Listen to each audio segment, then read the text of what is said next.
दोस्तों, हमें अपने चारों ओर दो तरह की बातें दिखाई पड़ती हैं। एक तरफ वो लोग हैं जो ये बोलते हैं कि भाग्य में जो लिखा है उसे टाला नहीं जा सकता, आप चाहे कुछ भी कर लो, जितना भाग्य में लिखा है उतना ही मिलेगा। वहीं दूसरी तरफ ऐसे भी लोग हैं जो हमें कर्म आधारित जीवन जीना सिखाते हैं कि जैसा कर्म करोगे वैसा फल मिलेगा, अच्छा करोगे अच्छा मिलेगा, बुरा करोगे बुरा मिलेगा। हमारे पास कहावतें भी ऐसी हैं कि बोया पेड़ बबूल का तो आम कहाँ से होए। तो समाज एक ही है, लेकिन दो तरह की हमें विचारधाराएं देखने को मिलती हैं। एक भाग्यवादी विचारधारा है जहाँ पर नियति ने सब कुछ पहले से कर रखा है, और एक हमारी कर्म आधारित विचारधारा है जहां हम कॉज एंड इफेक्ट देखते हैं कि जैसा कर्म हम करेंगे वैसा फल हमें मिलेगा। और ये जो दोनों चीज है, चाहे भाग्यवाद हो चाहे स्वतंत्र इच्छा हो, जिसे हम फ्री विल भी कहते हैं, इस पर प्राचीन काल से ही मंथन होता आया है। हम सभी जानना चाहते हैं कि क्या हमारा जो भविष्य है वो पहले से ही निर्धारित कर दिया गया है, या फिर हमारे जो कर्म है या जो हमारे स्वयं के निर्णय हैं वही हमारे भविष्य का आकार लेते हैं। इस गुत्थी को सुलझाना परम आवश्यक है, क्योंकि इसका प्रभाव हमारी डिसीजन मेकिंग पर, नैतिकता पर और हमारे जीवन के उद्देश्य पर बहुत पड़ता है। तो साथियों, आप सभी का हाइपर क्वेस्ट के एपिसोड नंबर 123 में स्वागत है। आज के एपिसोड में हम ये जानेंगे कि जो हमारी असफलताएं होती हैं या जो हमारी सफलताएं होती हैं, इन चीजों के लिए हम कितने जिम्मेदार होते हैं, और साथ में यदि हम निर्णय लेने के लिए पूरी तरह से स्वतंत्र हैं तो क्या यहाँ पर कोई भाग्य का रोल भी होता है या नहीं होता है। हम यहाँ पर फ्री विल को, डेस्टिनी को साइंटिफिक व्यू से भी, साइकोलॉजिकल व्यू से भी, और जितनी भी फिलॉसफीज हैं, चाहे वो वेस्टर्न हो या ईस्टर्न हो, चाहे सनातन धर्म का दर्शन हो या बुद्धिस्ट धर्म का दर्शन हो, उससे एनालाइज करेंगे और इस पहेली को सुलझाने का प्रयास करेंगे। तो साथियों, आप सभी चैनल को सब्सक्राइब कर लें। अब बिना किसी विलंब के आज के विश्लेषण को प्रारंभ करते हैं।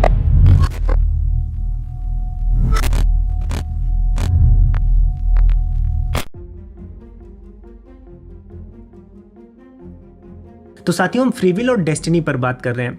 पहले इन दोनों विचारधाराओं को थोड़ा सा समझ लेते हैं, जिससे जब इन पर मंथन करने जाए तो हम डिटेल में समझ पाए। अब डेस्टिनी क्या है? भाग्यवाद। ऐसी विचारधारा ये मानती है कि मनुष्य के जीवन की प्रत्येक घटना, चाहे वो जितनी भी छोटी हो या जितनी भी बड़ी हो, वो पहले से ही निर्धारित है, पूर्व निर्धारित है, और मनुष्य के पास ऐसी कोई शक्ति नहीं है कि वो उसे बदल पाए। इस विचारधारा के अनुसार मेरा ये वीडियो बनाना, आपका इस वीडियो को यहाँ तक देखना, आप इस वीडियो को लाइक करेंगे या नहीं करेंगे, आप मेरे चैनल को सब्सक्राइब करेंगे या नहीं करेंगे, ये सब पहले से ही निर्धारित है। इसको ही हम नियति कहते हैं, या फिर हम इसको भाग्यवादी विचारधारा कहते हैं। यानी इस विचारधारा के अनुसार हमारे पास कोई नियंत्रण नहीं है कि हम घटनाओं को बदल सकें। वही जब हम फ्री विल की बात करते हैं, यानी स्वतंत्र इच्छा की बात करते हैं, तो इस विचारधारा में यह माना जाता है कि जितने भी घटनाएं हैं, जितने भी कर्म हैं, उनका नियंत्रण हमारे हाथों में है। तो हमारे साथ घटित होने वाली हर एक घटना के लिए हम खुद ही जिम्मेदार हैं। यानी कि अगर आप परीक्षा देने जा रहे हैं और अगर आपने अच्छे से पढ़ाई नहीं की है, तो आप जो असफल होते हैं वो आपका नियति या भाग्य नहीं था, आपने पढ़ाई नहीं की थी, इसलिए आप असफल हुए। तो फ्री विल यानी कि स्वतंत्र इच्छा की विचारधारा के अनुसार आप कर्मों पर ही पश्चाताप कर सकते हैं या कर्मों को ही सेलिब्रेट कर सकते हैं, भाग्य को नहीं। अब अगर आप सनातन धर्म के अनुयायी हैं तो आपको दोनों चीजें देखने को मिलती हैं, भाग्यवाद भी देखने को मिलता है और कर्म सिद्धांत जो है हमारा स्वतंत्र इच्छा की जो बात है, फ्री विल की बात है, वो भी देखने को मिलती है। जैसे भाग्यवाद का एग्जाम्पल आपको श्री कृष्ण जी की कथा में मिलता है कि कंस को पता था कि जो 8वां पुत्र होगा वो उसका वध करेगा। ये पहले से ही भविष्यवाणी हो गई थी कि श्री कृष्ण जी उसका वध करेंगे। अब वो कितनी भी शक्ति लगा ले, कितने भी कर्म कर ले, लेकिन उसका वध होता है। तो ये कथा हमें मिलती है, ये भाग्यवाद की तरफ हमें इशारा करती है। ऐसे अगर आप फ्री विल का एग्जाम्पल देखेंगे तो सनातन धर्म में मिलेगा, हमें श्री कृष्ण जी के ही कर्म सिद्धांत में फ्री विल देखने को मिलती है। साथ में ही अगर आप वैशेषिक दर्शन में जाएंगे तो वहां पर महर्षि कणाद जी भी कहते हैं कि वेगा संयोग विशेष विरोधी, यानी प्रत्येक क्रिया के बराबर और उसके विपरीत एक प्रतिक्रिया होती है। यानी वहां पर हम कॉज एंड इफेक्ट देखते हैं, जैसे कि हम न्यूटन का एक लॉ ऑफ मोशन जानते हैं कि each action has an equal and opposite reaction. तो साथियों, हमारे आप जैसे जो साधारण मनुष्य हैं वो इसी दुविधा में फंसे रह जाते हैं कि हम भाग्यवाद को माने कि फ्री विल को माने। तो ये वीडियो आपके लिए बहुत लाभदायक होने वाली है। तो आइए सबसे पहले देखते हैं कि विज्ञान ने इन विषयों पर क्या प्रगति की है। अब साथियों, जब हम विज्ञान की बात करते हैं, चीज़ों को वेरीफाई करने की बात करते हैं, तो भले भाग्यवाद को हम वेरीफाई ना कर पाए, लेकिन जब बात फ्री विल की आती है तो उस पर कुछ एक्सपेरिमेंट्स रन किए गए हैं, और जब इन एक्सपेरिमेंट्स के रिजल्ट्स आए तो हमें चौंकाने वाले थे। 1980 में एक अमेरिकन न्यूरो साइंटिस्ट थे, बेंजामिन लिबेट, और इन्होंने लैब में एक एक्सपेरिमेंट किया था कई पार्टिसिपेंट्स को उन्होंने वहाँ पर बैठाया, सबको उन्होंने फिंगर मूवमेंट करने को कहा था और एक मशीन EEG, इलेक्ट्रोइंसेफेलोग्राम होता है, इसके माध्यम से उन्होंने उनकी ब्रेन एक्टिविटी को ऑब्जर्व किया। अब इस ऑब्जर्वेशन में वो क्या पाते हैं, वो ये पाते हैं कि जब कोई डिसीजन लेता है फिंगर को मूव करने का, तो उसके पहले ही उसके ब्रेन में कुछ एक्टिविटी स्टार्ट हो जाती है। इसे लिबर्ट रेडीनेस पोटेंशियल कहते हैं, यानी RP कहते हैं। और इस एक्सपेरिमेंट में पता चला कि कोई भी व्यक्ति कोई डिसीजन लेता है, कोई निर्णय लेता है, तो उसके 550 मिलीसेकंड पहले ही उसको रेडीनेस पोटेंशियल के सिग्नल्स मिल जाते हैं, यानी ब्रेन उस एक्टिविटी को करने के लिए, उस डिसीजन को लेने के लिए पहले से ही तैयार हो जाता है। और इसके विषय में जो अवेयरनेस आती है उस निर्णय को लेने की, वो उसको 200 मिलीसेकंड बाद मिलती है। यानी कि जो हमारी अवेयरनेस है डिसीजन लेने की, निर्णय लेने की, उसके पहले ही हमारी ब्रेन एक्टिविटी शुरू कर देता है। यानी ब्रेन हमारा पहले निर्णय लेता है और उसका आभास हमें बाद में होता है। अब इसके कॉन्सिक्वेंसेस क्या है, इसको समझने के लिए मैं एक छोटा सा एग्जांपल बताता हूं, जिससे आपको ये बात समझ में आए। मान लीजिए कि आप किसी फुटबॉल फील्ड में खड़े हैं, आप हैं, एक फुटबॉल वहां रखी है और एक कोच है। कोच ने आपको बोला कि आप इस फुटबॉल पर किक करें और आपके पैर ने उसको किक कर दिया। लेकिन जब आपने किक कर दिया तब आपको पता चला कि कोच ने मुझे किक करने को बोला था और इसलिए मैंने बॉल को किक किया है। तो यहाँ पर क्या हो रहा है, कोच ने बोला और आपके पैर ने किक कर दिया। अभी आप इस इंफॉर्मेशन को प्रोसेस ही नहीं कर पाए, लेकिन जब बॉल किक हो गई तब आपको ये रियलाइजेशन हुई कि हाँ, मैंने ये निर्णय लिया है, चूंकि मेरे कोच ने बोला था इसलिए मैंने इस बॉल को किक कर दिया। तो क्या हो रहा है कि पहले ही क्रिया हो जा रही है, पहले ही एक्शन हो जा रहा है और उसकी अवेयरनेस बाद में आ रही है। तो यहाँ पर फ्री विल पर एक बहुत बड़ा प्रश्न उठता है कि यदि कोच के कहने से मेरा पैर जो है किक कर दे रहा है और बाद में मुझे अवेयरनेस आ रही है, तो असली नियंत्रक कौन हुआ, असली कंट्रोलर कौन हुआ, वो कोच हुआ। यहाँ पर मैं कोच कह रहा हूँ एनालॉजी के लिए। ये कोच कौन है, ये हमारा ब्रेन है। यानी ब्रेन पहले ही डिसाइड कर लेता है कि ये काम होना है, उस काम को वो करवा भी देता है और उसके बाद वो काम हुआ है, इसकी अवेयरनेस वो आपको बाद में देता है। इसमें लगभग 200 मिलीसेकंड्स का फर्क है। इस चौंकाने वाली रिसर्च के बाद हमें ये पता चलता है कि जो हमारी फ्री विल है, यानी जो हमारे निर्णय लेने की क्षमता है, जो अवेयरनेस से हमने कोई निर्णय लिया है, उसके पहले ही ब्रेन उस निर्णय को ले लेता है और उसकी अवेयरनेस हमें नहीं होती। इस रिसर्च के जो कंक्लूजन्स थे वो इतने चौंकाने वाले थे कि इस पर मल्टीपल फिर रिसर्च किए गए। 1999 में हैगार्ड और इमर द्वारा भी इस पर शोध किया गया और पाया गया कि लिबर्ट सही थे। इसके बाद 2011 में इट्जाक फ्राइड करके एक न्यूरो साइंटिस्ट थे, उन्होंने भी इस रिसर्च को 12 लोगों पर किया और उनके भी जो रिजल्ट्स थे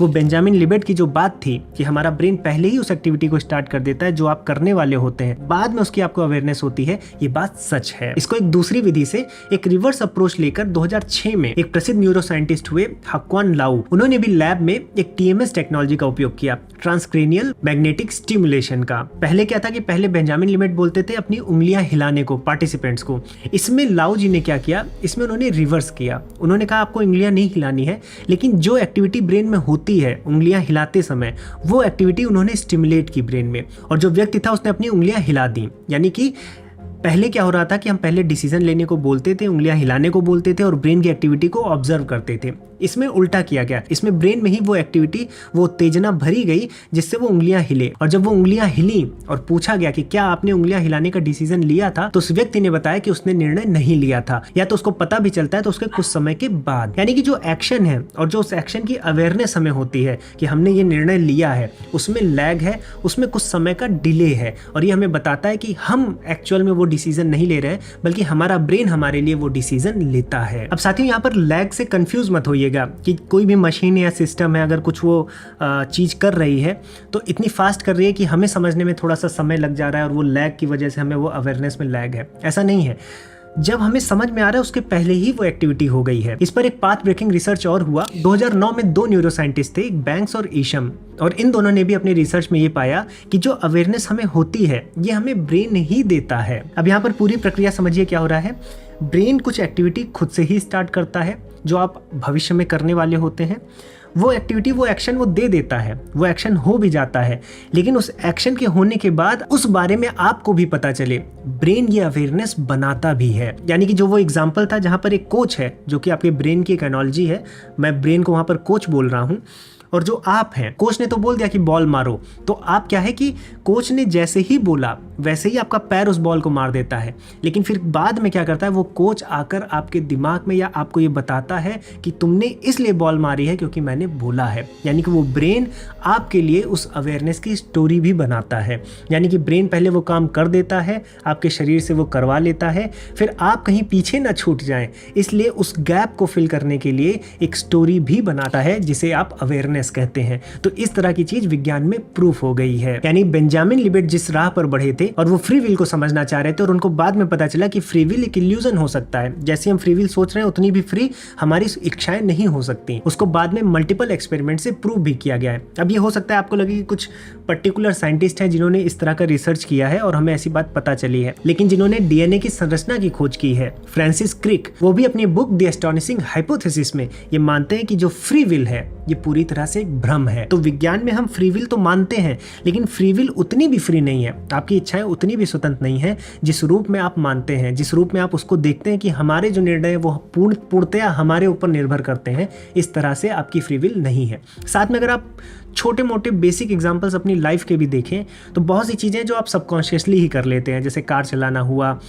रास्ते पर बाएं चलना हुआ, गिटार सीख लेते हैं तो वो भी सबकॉन्शियसली हो जाता है। तो ये तो सबकॉन्शियस चीज़ है, लेकिन मोस्ट ऑफ द पार्ट जो है वो आपका अनकॉन्शियस माइंड करता है। जैसे कि आपके शरीर में बहुत ढेर सारी मस्कुलर एक्टिविटीज़ हैं, डाइजेस्टिव सिस्टम है, शरीर के अंदर ही बहुत ढेर सारा ऐसा काम हो रहा है जिसकी आपको अवेयरनेस नहीं होती है, जिसको लेकर आपकी कोई कॉन्शियस डिसीजन नहीं होता है, वो आपका ब्रेन खुद ही करता है। इसलिए आपकी फ्री विल लिमिटेड ही है, और जितनी भी फ्री विल है वो भी एक इल्यूजन ही है। तो यहाँ पर हम विज्ञान के माध्यम से समझ रहे हैं कि जो फ्री विल है वो फ्री विल तो हो सकती है, लेकिन कुछ पार्ट ही हो सकता है। मोस्ट ऑफ दी आपकी जो फ्री विल है वो फ्री नहीं है। तो हमने विज्ञान के दृष्टिकोण से समझ लिया है। अब हम दर्शनों के, फिलोसफीज के दृष्टिकोण से, चाहे वो वेस्टर्न फिलोसफी हो या ईस्टर्न फिलोसफी हो, ये समझने का प्रयास करेंगे कि भाग्यवाद और फ्री विल में क्या सच है। अब साथियों, जो नियति है, डेस्टिनी है, और जो फ्री विल है, ऐसे विषयों पर जितनी भी फिलॉसफीज़ हैं, और प्राचीन काल से ही जितने भी ग्रीक फिलॉसफीज़ हैं या फिर भारतीय दर्शन है, इन पर ढेरों काम हुआ है। सनातन धर्म में तो आपको डिटेल में चर्चा मिलेगी, जैसे कि कर्म सिद्धांत हो गया या नियतिवाद हो गया, इन पर विस्तृत चर्चा है। और इसी प्रकार के ज्ञानदायी ग्रंथों को, चाहे वो उपनिषद हो गए, हिंदू दर्शन हो गए, हम अपने शिक्षण ऐप पर पढ़ाते हैं। शिक्षण ऐप पर 70,000 से भी ज़्यादा विद्यार्थी दैनिक रूप से इन्हीं ग्रंथों को, चाहे उपनिषद हो गए, चाहे हिंदू दर्शन हो गए, इनके साथ साथ संस्कृत भाषा भी सीखते हैं। और साथियों, आप सभी के लिए एक शुभ सूचना भी है कि अभी तक हमारा ऐप केवल एंड्रॉइड पर था, अब ये ऐप iOS पर भी लॉन्च हो गया है। अब जितने एप्पल यूजर भी हैं वो भी अब शिक्षणम ऐप की सुविधा को ले सकते हैं। इसके साथ साथ हमने अपनी वेबसाइट को भी इंप्रूव किया है। हमने अब फ्री रिसोर्सेज भी ऐड करना प्रारंभ किया है, ब्लॉगिंग शुरू की है, जिससे आपको जो ऐसे इंपॉर्टेंट आर्टिकल्स हैं, जो ऐसी नॉलेज है, फ्री में मिल सके। हम शब्दकोशों को जोड़ रहे हैं, अच्छी अच्छी किताबों को, अच्छे अच्छे ग्रंथों को भी वहाँ पर जोड़ना प्रारंभ कर रहे हैं। तो इतने ढेर सारे फीचर्स हम शिक्षणम पर लॉन्च कर रहे हैं, इसलिए हम अगले 5 दिनों तक शिक्षणम पर ज्ञानोत्सव मना रहे हैं। इस ज्ञानोत्सव में आपको हर एक कोर्स पर 30% का एक्स्ट्रा डिस्काउंट भी मिलेगा। तो साथियों, आप आज ही शिक्षणम ऐप से जुड़े।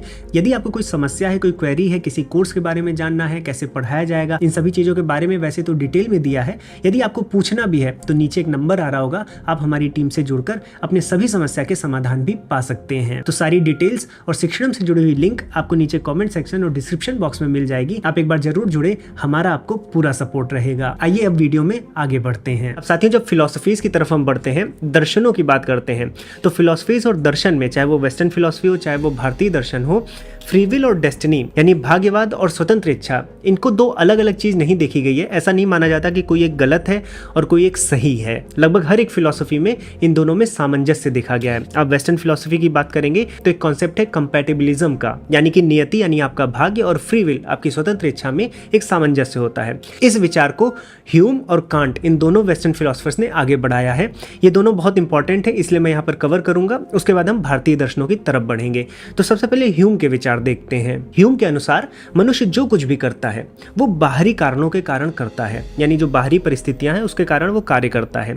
लेकिन बाहरी परिस्थितियों में जो भी कारण है उस पर वो प्रतिक्रिया ही देता है, और ये प्रतिक्रिया उसकी आंतरिक इच्छाओं से होता है। यानी कि बाहरी कारण है जिस पर हम प्रतिक्रिया देते हैं, निर्णय लेते हैं, लेकिन ये जो निर्णय होता है ये हमारी आंतरिक इच्छा से, आंतरिक कारणों के कारण होता है। तो ह्यूम मानते हैं कि आपकी एक फ्री विल होती है जो आपके अंदर से आती है, आपकी आंतरिक इच्छाओं के कारण आप कोई कार्य करते हैं। लेकिन वो ये भी मानते हैं कि जो आपकी फ्री विल है, जो आपकी आंतरिक इच्छा है, ये कभी ना कभी बाहरी कारणों के कारण बनी थी, यानी कि वो भी पूर्ण रूप से स्वतंत्र नहीं है। इसको एक एग्जाम्पल से समझेंगे। मान लीजिए कि एक व्यक्ति चोरी करता है। अब जिस व्यक्ति ने चोरी की है, क्या उसकी ये स्वतंत्र इच्छा है, फ्री विल है? तो ऐसा नहीं देखा गया है। चोरी तो वो इसलिए कर रहा है कि उसके घर में कुछ सामान नहीं होगा या फिर वो गरीब होगा, तो ये उसकी आंतरिक इच्छा है कि मेरे घर में खाना आ जाए या मेरे घर में पैसा आ जाए।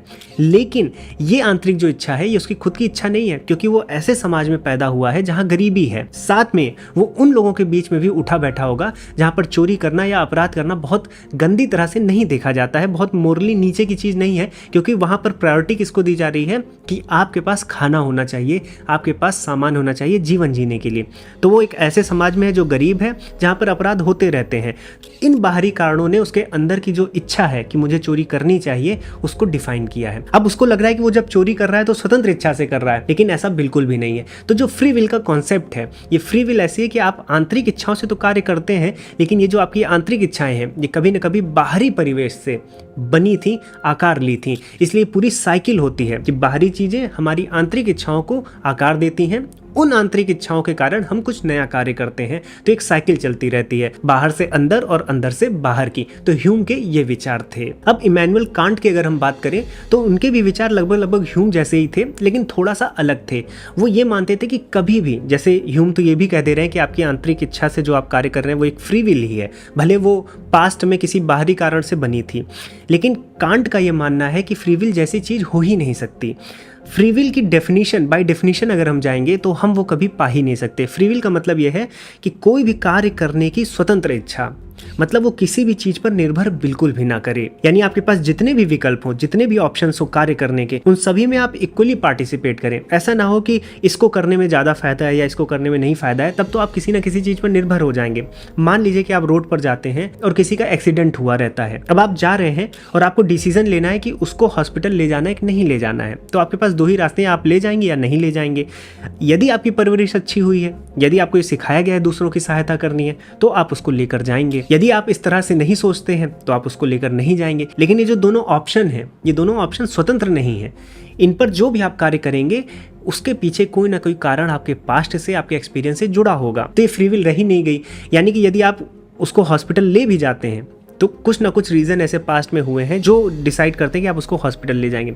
अगर आप उसको हॉस्पिटल नहीं ले जाते हैं तब भी कोई ना कोई रीज़न आपका पास्ट का या एक्सपीरियंस का या फिर आपकी परवरिश का होगा जो आप ये डिसाइड करते हैं कि मैं इसको नहीं ले जाऊँ हॉस्पिटल। लेकिन ये जो दोनों ऑप्शन है ये पूरी तरह से फ्री नहीं है। आप ऐसा नहीं कर सकते कि आप टॉस करें और टॉस करने के बाद जो आए वो आप करें, बिल्कुल ऐसा नहीं होगा। अगर टॉस से भी आप डिसाइड करते हैं तो आप टॉस पर भी निर्भर करते हैं। तो यहाँ पर कांट का ये कहना था कि फ्री विल एग्जिस्ट कर ही नहीं सकती है। फ्री विल का मतलब ही यही होना चाहिए कि मैं अपनी इच्छा से कुछ भी कर सकूं, लेकिन आप कभी भी अपनी इच्छा से कुछ भी नहीं कर पाते हैं। अगर आप उसकी स्टडी करेंगे तो कहीं ना कहीं आपके द्वारा किए गए काम का कोई ना कोई कारण जरूर मिलेगा, और जब कारण आ जाता है तो वहां फ्री विल नहीं रह जाती। तो साथियों, ये वेस्टर्न थॉट्स थे, दो इंपॉर्टेंट फिलोसफीज थी जो मैंने आपको बताई। अब हम बढ़ते हैं सनातन धर्म की तरफ और देखते हैं कि हमारे सनातन धर्म ग्रंथों में भाग्य को लेकर और स्वतंत्र इच्छा यानी जो हमारी फ्री विल है उसको लेकर क्या कहा गया है। अब साथियों, जब हम सनातन धर्म की बात करते हैं तो यहाँ के भी धर्म दर्शनों में जो भाग्य है और फ्री विल है, इन दोनों में एक सामंजस्य देखा गया है। जब ऋषियों ने देखना प्रारंभ किया, क्योंकि भाग्य को तो नहीं देखा जा सकता, कर्म पर एनालिसिस की जा सकती है, तो सबसे पहले उन्होंने कर्म को देखा और ये पाया कि अभी वर्तमान में हम जो कुछ भी कर रहे हैं उसमें पास्ट के जो कर्म है उनके फल भी हमें दिखते हैं। हमारी परिस्थितियों में दिखता है कि पास्ट में जो कुछ भी हमने किया है उसका कुछ ना कुछ रिजल्ट यहाँ पर है, और जो वर्तमान में हम कर रहे हैं वो हमारे भविष्य को डिसाइड करेगा। तो एक तरह से उन्होंने कर्मों को विभाजित करना प्रारंभ किया। अब यहाँ पर एक बेसिक फिलॉसफी ये भी है हमारी कि हम हर समय कर्मों से लिपटे रहते हैं, चाहे वो कर्मों के फल हो, कर्माशय हो, जिन्हें हम कर्म विपाक भी कहते हैं, और जो अभी हम कर्म कर रहे हैं तो कर्म से तो हम लिपटे हुए हैं। इसी कर्म के बंधन से मुक्त होने को हम मोक्ष कहते हैं या दुखों की निवृत्ति कहते हैं। तो ये बेसिक फिलॉसफी थी। लेकिन जो मूल प्रश्न है वो ये है कि वर्तमान में हम जो भी कर रहे हैं उसमें कितना भाग्य है, यानी कितना पहले की चीज है जो अफेक्ट कर रही है, और कितना स्वतंत्र है, जो हम अभी कर रहे हैं और जिसके रिजल्ट की जिम्मेदारी हम अपने ऊपर ले सकते हैं। अब भाग्य पर, फ्री विल पर बहुत चर्चाएं हुई हैं, लेकिन इसमें एक बहुत महत्वपूर्ण चर्चा होती है द्रौपदी और युधिष्ठिर जी के बीच में, जब उनका वनवास चल रहा होता है। ये आपको वन पर्व के 31वें अध्याय से 33वें अध्याय में मिलेगा, जहां पर द्रौपदी युधिष्ठिर से कई प्रश्न करती हैं भाग्य को लेकर, फ्री विल को लेकर। वो युधिष्ठिर से पूछती हैं कि आप धर्मराज हैं, हमेशा सही कर्म किए हैं, तो आपके भाग्य में वनवास कैसे आया? यानी कि आप सही कर्म कर रहे हैं तो आपको सही फल मिलना चाहिए, और यदि वनवास आया है वहां पर आप दुख काट रहे हैं तो ऐसा क्यों हुआ? इस तरह के बहुत ढेर सारे क्वेश्चंस हैं जो द्रौपदी युधिष्ठिर से करती हैं। अगर आप इस चर्चा को पढ़ेंगे तो सनातन धर्म के जो दर्शनों का ज्ञान है वो इस कथा के माध्यम से, इस इंसिडेंट के माध्यम से आपको पता चलेगा। तो द्रौपदी जी और युधिष्ठिर जी के इस डिस्कशन में हम आगे बढ़ेंगे। उसके पहले जो अभी मैंने बात की कि ऋषियों ने जो कर्म है उनको विभाजित किया, जिससे वो स्टडी कर पाए कि किस किस तरह के कर्म होते हैं। मूलतः 3 तरह के कर्म देखे गए। आपने प्रारब्ध सुना होगा, ऐसे एक आरब्ध होता है और एक अनारब्ध होता है। प्रारब्ध वो कर्म होते हैं जो पिछले जन्मों के आपके सभी कर्मों का संचित कर्म है, यानी कि जितने भी कर्म आपने किए हैं जिनका भी फल नहीं मिला है और कोई श्योरिटी नहीं है कि आपको इस जन्म में भी मिलेगा या अगले आने वाले जन्मों में मिलेगा, लेकिन ये सभी पिछले जन्मों के जो कर्म संचित होते हैं उन्हें प्रारब्ध कहते हैं। वो डिसीजन लेते हैं कि आपको किस तरह की योनि, किस तरह की देश काल परिस्थिति में आपका जन्म होगा, तो इसे प्रारब्ध कर्म कहते हैं। इसको हम भाग्य भी कह सकते हैं। दूसरे आरब्ध कर्म होते हैं जिनका फल मिलना चालू हो जाता है। तो जो भी कर्मों का फल आपको इस जीवन में मिल रहा है उसे आरब्ध कर्म का फल कहते हैं। बहुत से ऐसे कर्म भी आप करते हैं इसी जीवन में जिसका फल इसी जीवन में मिलता है। जैसे आप मान लीजिए धान बोते हैं तो कुछ समय बाद उसकी फसल काटते हैं, तो ये कर्म आपने यहीं किया और उसका रिजल्ट आपको यहीं मिल गया। बहुत से ऐसे कर्म हैं जिनका फल आपको मिलना भी शुरू हो गया, तो ये सभी आरब्ध कर्म में आते हैं। और तीसरा होता है अनारब्ध कर्म। अनारब्ध कर्म मतलब होता है जिसका फल अभी मिलना प्रारंभ नहीं हुआ है, यानी वर्तमान के ऐसे कर्म जिनका फल आपको या तो भविष्य में मिलेगा या तो दूसरे आगे आने वाले जन्मों में मिलेगा, उसको अनारब्ध कर्म कहते हैं। तो एक तरह से देखा जाए तो जो प्रारब्ध कर्म है वो भाग्य की तरह हो गया। आरब्ध कर्म जो है वो आपकी फ्री विल हो गई, जो आप खुद से निर्णय ले रहे हैं, खुद से कर रहे हैं। आरब्ध और अनारब्ध। अब अनारब्ध क्या है? जिसका फल आपको भविष्य में मिलेगा या हो सकता है अगले जन्मों में मिले। आरब्ध का फल आपको इसी जीवन में मिल जाता है प्रत्यक्ष रूप से। तो यहाँ पर सनातन धर्म का उपदेश है कि अपने प्रारब्ध को वैसे ही स्वीकार करना चाहिए, लेकिन जो आपका आरब्ध है, जो आपके कर्म है, जो आप यहाँ कर रहे हैं, उसको आपको अच्छे से अच्छा करना चाहिए, जिससे आपके जो अनारब्ध कर्म है, जो आपको भविष्य में मिलने वाला है, वो अच्छा हो। अब यहाँ पर देखा जाए तो हम प्रारब्ध का कुछ नहीं कर सकते, क्योंकि ऐसा माना गया है फिलोसॉफिकली ये हमारे पास्ट के कर्म हैं जो हमको फल दे रहे हैं, क्योंकि क्रिया पर प्रतिक्रिया होती ही है। आपने कोई क्रिया की है पास्ट में तो उसकी प्रतिक्रिया आपको मिलेगी मिलेगी। अब पास्ट में क्या किया है इस पर हम स्टडी नहीं कर सकते हैं, इसलिए इसको प्रारब्ध और भाग्य की तरह देखा गया।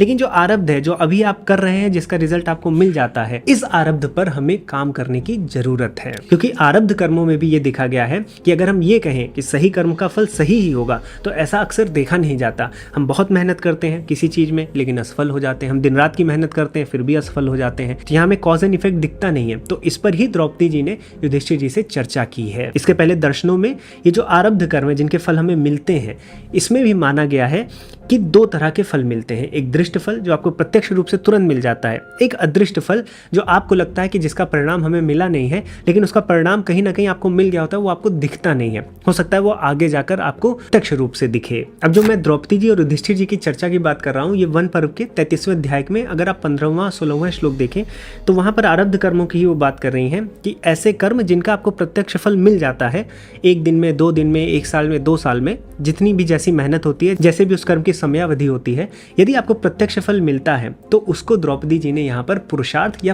प्रयत्न कहा है। यानी आरब्ध कर्मों को एक तरह से उन्होंने उसमें से वो कर्म जिसका आपको प्रत्यक्ष फल तुरंत मिल रहा है उसको प्रयत्न शब्द से डिनोट किया है। तो जो आरब्ध कर्म है उनमें से वो कर्म जो आप तुरंत करते हैं और जिसका प्रत्यक्ष फल मिलता है, चाहे किसी एग्जाम की तैयारी हो गई या आप कोई फसल बो रहे हैं, या ऐसे कर्म जैसे मैं ये वीडियो बना रहा हूँ तो ये वीडियो मैं शूटिंग कर रहा हूँ तो इसका तो रिजल्ट तुरंत मुझे मिल जाएगा 1 दिन में, 1 हफ्ते में, तो ये प्रयत्न में है। इसके साथ साथ 2 चीजें और उन्होंने रखी, ईश्वर विधान और संयोग। तो उन्होंने आरब्ध कर्म जो वर्तमान का कर्म है जिसके फल हमें मिलते ही मिलते हैं उसको 3 कैटेगरी में और डिवाइड किया। उन्होंने बताया कि आपके जो वर्तमान के कर्म हैं उसमें 3 तरह के फल या 3 तरह के कर्म देखे गए हैं, एक ईश्वर विधान, एक प्रयत्न, एक संयोग। आइए तीनों को समझते हैं। ईश्वर विधान क्या है? जैसे आपके शरीर के अंदर बहुत सी ऐसी एक्टिविटीज़ हैं जिस पर आप नियंत्रण नहीं कर सकते। आपका खून का दौड़ना हो गया, नर्वस सिस्टम का काम करना हो गया, इस पर आपकी कोई फ्री विल नहीं है। तो ये शरीर के आंतरिक बहुत सी ऐसी चीज़ें जिस पर आपका कंट्रोल नहीं है। ईश्वर ने आपको ये योनि दी है, मनुष्य बनाया है, तो बहुत सी चीज़ें आप मनुष्य की तरह करेंगे, तो इस पर आपका कोई कंट्रोल नहीं है। ये ईश्वर विधान है। बाहरी भी ऐसी चीज़ें हैं जिस पर आपका कोई कंट्रोल नहीं है, जैसे ग्रेविटी हो गई, ग्रेविटी पे आपका इतना कंट्रोल नहीं है। या सीजन्स हो गए, किस तरह से सीजन्स चेंज हो रहे हैं, पृथ्वी की सूर्य के अराउंड जो गति है या चंद्रमा की जो पृथ्वी के अराउंड गति है उससे क्या चीज़ें हो रही हैं, ये सब ईश्वर विधान है। तो ये भी आपको अफेक्ट करते हैं, आपके कर्मों को अफेक्ट करते हैं, तो इनको ईश्वर विधान की तरह रखा गया। उसके बाद प्रयत्न, मैंने जैसे आपको बताया कि जो भी आप स्वयं से अपनी फ्री विल से प्रयत्न करते हैं जिसका फल आपको कुछ समय में मिल जाता है, इसी जीवन में मिल जाता है, उसको प्रयत्न कहा गया। और तीसरा उन्होंने कहा संयोग। अब मान लीजिए आप प्रयत्न करते हैं किसी फल के लिए, लेकिन आपसे अच्छा प्रयत्न कोई दूसरा कर रहा है और फल एक ही है, तो ये संयोग है कि आपका जो प्रतिद्वंदी है वो आपसे अच्छा प्रयत्न कर रहा है, तो इस वजह से आप उस फल को मिस कर जाएंगे। तो ये संयोग की बात होती है कि आपको वो चीज़ें मिलती हैं नहीं मिलती हैं प्रयत्न करने के बावजूद। तो तीन चीज़ें हैं, ईश्वर विधान है, आपका खुद का प्रयत्न है और संयोग है। ये तीन चीजें डिसाइड करती हैं कि आपको फल कैसा मिलेगा। इसलिए यहाँ पर द्रौपदी जी युधिष्ठिर से ये भी कहती हैं कि प्रत्येक व्यक्ति को और आपको ये चिंता नहीं करनी चाहिए कि मेरे जो प्रयत्न हैं वो विफल होंगे, क्योंकि आप प्रयत्न तो कर ही रहे हैं। और अगर आपको ये डर सता रहा है कि आप कितना भी प्रयत्न कर लें आपको रिजल्ट नहीं मिलेगा, तो ये याद रखिएगा कि वहां पर ईश्वर विधान और संयोग भी होता है। आप नीरज चोपड़ा जी का भी एग्जाम्पल ले लें, उन्होंने लास्ट ओलंपिक के बाद अपना स्कोर इंप्रूव किया है, लेकिन उसके बावजूद उनको रजत पदक मिला। क्यों? क्योंकि यहाँ पर संयोग था कि जो पाकिस्तान के खिलाड़ी थे उन्होंने ऐसा प्रयत्न किया था कि वो उससे आगे चले गए। तो ये संयोग की बात है। यदि वो पाकिस्तान के खिलाड़ी वहां नहीं होते तो नीरज चोपड़ा जी को स्वर्ण पदक मिलता। तो यहाँ पर प्रयत्न के साथ साथ संयोग भी आ गया। और ईश्वर का विधान भी है कि आप 4 साल तक जिस तरह से प्रयत्न किए उसमें आप इंजर्ड नहीं हुए, या इंजर्ड हुए फिर भी आप पार्टिसिपेट कर पाए। तो आपका जो वर्तमान का कर्म है उसमें 3 चीजें देखी गई हैं। इसमें कुछ भाग्य का भी है जिसको हम संयोग कहते हैं, और कुछ आपकी फ्री विल है जिसको हम प्रयत्न कहते हैं, और इसके अनुसार आपको फल मिलता है। तो जो ये मानते हैं कि सब कुछ ईश्वर ही कर रहे हैं वो भी गलत है, जो ये मानते हैं कि सब कुछ संयोग ही है वो भी गलत है, और जो ये मानते हैं कि सब कुछ मैं ही कर रहा हूँ, प्रयत्न कर रहा हूँ मैं ही, मेरी ही फ्री विल है, वो भी गलत है। इन तीनों का समन्वय है, इन तीनों का सामंजस्य है, ये हमारे ऋषि मुनियों ने सनातन धर्म में बताया है। तो साथियों, साइंटिफिक दृष्टिकोण से, साइकोलॉजिकल दृष्टिकोण से, फिलॉसफी से और भारतीय दर्शनों से फ्री विल और डेस्टिनी को समझने के बाद एक निष्कर्ष निकलता है कि हम फ्री विल और डेस्टिनी को ब्लैक एंड व्हाइट की तरह नहीं देख सकते। हम ये नहीं मान सकते कि एक सही और एक गलत है, या ये सही है ये गलत है। दोनों में एक सामंजस्य है। उसी सामंजस्य को हम स्टडी कर सकते हैं और समझ सकते हैं कि कितना हमारा प्रयत्न है, कितनी हमारी फ्री विल है, और कितनी हमारी डेस्टिनी या भाग्य है, संयोग है, ईश्वर का विधान है। सनातन धर्म के अनुसार जो आपका प्रारब्ध है या जो आपके भाग्य है, ईश्वर का विधान है, जो संयोग है, ये एक ढांचा तैयार करता है, लेकिन उस ढांचे के अंदर कार्य करने की जो क्षमता है वो आपका प्रयत्न है, वो आपकी फ्री विल है। और यही जो द्वैत का भाव है, भाग्य और फ्री विल, ये जो द्वैत का भाव है ये आपके जीवन में संतुलन लाता है और एक अच्छे मार्ग पर बढ़ने की प्रेरणा भी देता है। क्योंकि हम वैसे भी अतीत के कर्मों पर या भाग्य पर बल नहीं दे सकते, हम भाग्य भरोसे नहीं बैठ सकते, लेकिन जो भाग्य है वो डेफिनेटली अपना रोल प्ले करता है। साथ में हमारा जो प्रयत्न है उससे हम अपने भाग्य को बदल भी सकते हैं यदि हमारे प्रयत्न में उतनी शक्ति हो। तो साथियों, इस विषय पर मैंने लगभग हर एक पहलू को इस वीडियो में कवर किया है। यदि आपको भारतीय दर्शनों, चाहे वो वेदांत हो, सांख्य हो, या फिर आपका योग हो, न्याय हो, इन सभी के दृष्टिकोण से फ्री विल को, डेस्टिनी को समझना है तो आप हमारे शिक्षण मैप से भी जुड़ सकते हैं। आप सभी के लिए खुशखबरी भी है कि शिक्षण मैप अब iOS में भी अवेलेबल है, यानी जो एप्पल यूजर है उनको भी अब शिक्षण मैप की सुविधा मिलने वाली है। साथ में जो हमारी एग्जिस्टिंग वेबसाइट है उसको हम और इम्प्रूव कर रहे हैं। आपके लिए जो फ्री रिसोर्सेज हैं, चाहे वो शब्दकोश हो, कुछ किताबें हो, या फिर ब्लॉग्स हो, अच्छे आर्टिकल्स हो, वो भी हम ऐड करना शुरू किए हैं। तो ये सब कुछ हमारा इस समय हो रहा है, इस समय सक्सेसफुल होता हुआ दिख रहा है। इसलिए हम अगले 5 दिन ज्ञानोत्सव मना रहे हैं, जिसमें आपको सभी कोर्सेज पर 30% का एक्स्ट्रा डिस्काउंट भी मिलेगा। तो आप शिक्षण मैप से जरूर जुड़े, वहां पर भी इस प्रकार की चर्चा मैं और डीप में भी करता हूं। और साथियों, मैं आशा करता हूं कि इस वीडियो के माध्यम से आपको फ्री विल और डेस्टिनी पर बहुत ढेर सारा ज्ञान मिला होगा। मैं चाहूंगा कि आप अपने दोस्तों में, परिवारजनों में वीडियो को साझा करें, कमेंट में अपने विचार बताएं, वीडियो को लाइक करें। चैनल को अगर आपने सब्सक्राइब नहीं किया है तो चैनल को भी सब्सक्राइब कर लें। अब साथियों, इस वीडियो को, इस टॉपिक को यहीं पर दूंगा विराम। अब मैं मिलूंगा एक नए टॉपिक के साथ नई वीडियो में। तब तक के लिए जय श्री राम।